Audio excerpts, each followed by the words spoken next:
Assalamualaikum warahmatullahi wabarakatuh. Alhamdulillahilladzi qad an'amana bi ni'matil iman wal islam wa nahdiyana subulas salam. Asyhadu an la ilaha illallah wahdahu la syarika lah wa asyhadu anna sayyidana wa nabiyyana Muhammadan abduhu wa rasuluhu man la nabiyya ba'dah. Allahumma shalli wa sallim wa barik ala sayyidina wa nabiyyina Muhammad wa ala alihi wa ashabihi wa man tabi'a sunnatah. Rabbana atim lana nurana waghfir lana innaka ala kulli syai'in qadir.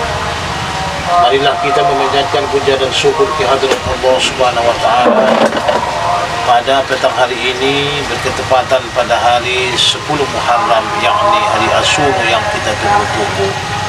Kita masih diberikan kesempatan mengkaji kelebihan-kelebihan betapa hebatnya anugerah Allah yang Ia anugerahkan kepada kita, supaya kita tergolong menjadi hambanya yang bisa mensyukurkan nikmat tersebut.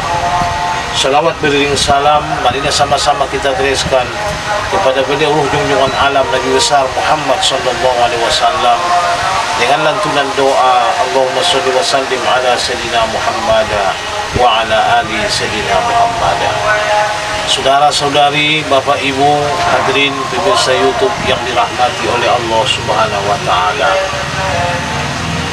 Hari ini adalah hari 10 Muharram, yakni hari Asyura.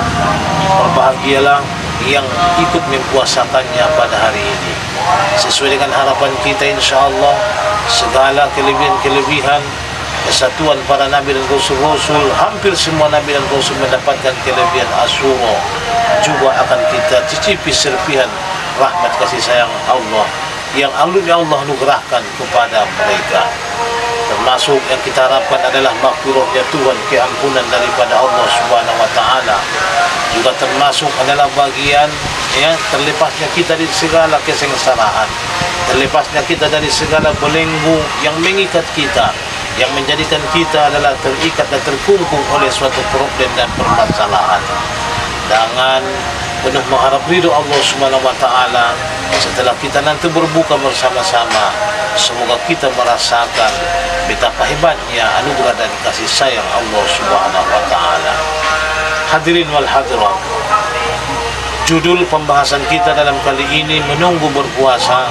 Marilah yang kita coba cermati dan hayati apa rahasia hadis yang dikatakan oleh Rasulullah, baiti jannati, rumahku adalah surgaku. Sebuah rumah tangga yang bahagia beroleh istri yang solehah, mempunyai suami yang tanggung jawab penuh dengan solih, dan mempunyai anak-anak yang solih dan solehah. Maka gambaran inilah yang membuat kita tergolong seperti apa yang dirasakan oleh sang baginda Nabi, baiti jannati, rumahku adalah surgaku. Artinya di dalam sebuah rumah tangga itu penuh dengan ketenangan, penuh dengan rahmat kasih sayang yang dia cicipi dan ia rasakan, diberikan oleh Allah Subhanahu wa taala lewat beberapa macam apa yang kita miliki sebagai amanah yang Allah anugerahkan kepada kita. Termasuk alhamdulillah kalau kita pandai memanfaatkan lokasi saja yang ada di sekitar rumah kita, seperti inilah ada kolam, maka sambil kita memberi ngasih makan ikan, kita berzikir, kita bertasbih, kita coba ikuti zikirnya Nabi Nuh alaihissalam, juga Nabi Yunus alaihissalam, saat-saat mereka diuji oleh Allah Subhanahu wa taala pada hari Asyura yang mendapat kemenangan. Contohnya Nabi Nuh, dia selamat di atas kapalnya saat dikiamatkan pertama kali 40 hari 40 malam, tidak merasa sakit dan ujian yang begitu dahsyat, dengan jaminan yang mereka dapatkan, salamun ala nuhim fil alamin. Juga Nabi Yunus di dalam perut ikan Nun, perut ikan yang besar, dia tidak makan, tidak minum, tidak tidur sampai 40 hari 40 malam. Rahasianya dia mendapat keselamatan. Dia berzikir la ilaha illa anta subhanaka inni kuntu minaz zalimin. Sambil ngasih pelet kita berzikir, ya, karena binatang-binatang yang ada di dalam kolam kita tentunya sama dengan halnya ya pasukan ikan nun terbesar pada zaman Nabi Yunus alaihissalam. Agar ikan kita, agar ya ternak kita mendapat keselamatan dan keberkahan, sambil ngasih makannya kita, ayo berzikir la ilaha illa anta subhanaka inni kuntu minaz zalimin. Juga ada yang bentuk hewan-hewan kita seperti ayam, ada bebek, ada kambing dan sebagainya. Itu juga kita takbirkan, kita agungkan asma Allah, karena beliau Rasulullah SAW saat lahir ke bumi, para binatang-binatang dan hewan menggemakan takbir Allahu Akbar, karena merasa bersyukur terhadap anugerah yang Allah berikan kepada alam ini dengan datangnya sesosok pemimpin dunia akhirat, pembawa rahmatan lil alamin. Beliaulah Rasulullah sallallahu alaihi wasallam.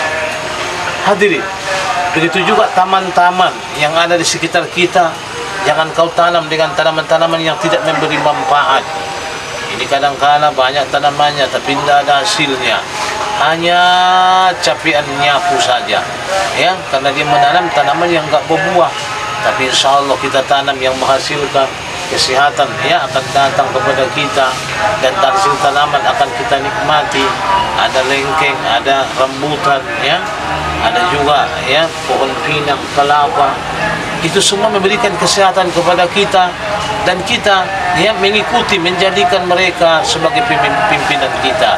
Kita khalifahnya, bawa mereka berzikir kepada Allah dengan mengucapkan tasbih subhanallahi wa bihamdi subhanallahil azim. Insyaallah mereka akan mekar, tumbuh penuh dengan semangat, karena kita bawakan mereka berzikir kepada Allah Subhanahu wa taala. Maka kita insya Allah tidak akan pernah merasa bosan dengan apa yang ada di rumah tangga kita, dengan apa yang ada di sekeliling rumah kita.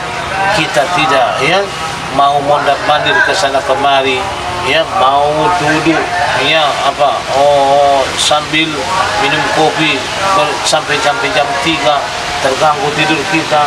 Istri dan anak-anak sholat tersiksa karena mereka tidak serasa dirangkul, tidak merasa dirangkul dan dikawani, ditanggung-jawabi oleh sang pemimpin keluarga. Insya Allah apa yang ada di dalam sekitar kita, di pekarangan kita, kita ajak mereka bersyukur, akan mendapat nikmat Allah Subhanahu wa taala. Maka sungguh memberikan rahmat dan kasih sayang yang luar biasa kepada kita. Kita akan mendapatkan seolah rumah tangga itu benar apa yang dikatakan Nabi, baiti jannati, rumahku adalah surgaku. Ya, kita akan mudah rindu kepada si istri, karena senyuman istri yang soleha, yang selalu berzikir, akan memancarkan nur dan cahaya lewat wajahnya, tentunya yang akan memberikan nikmat yang luar biasa kepada kita. Soleh dan solehahnya anak, kita bina mereka, kita bimbing mereka, jangan sampai mereka terlalai oleh kecanggihan dunia ini.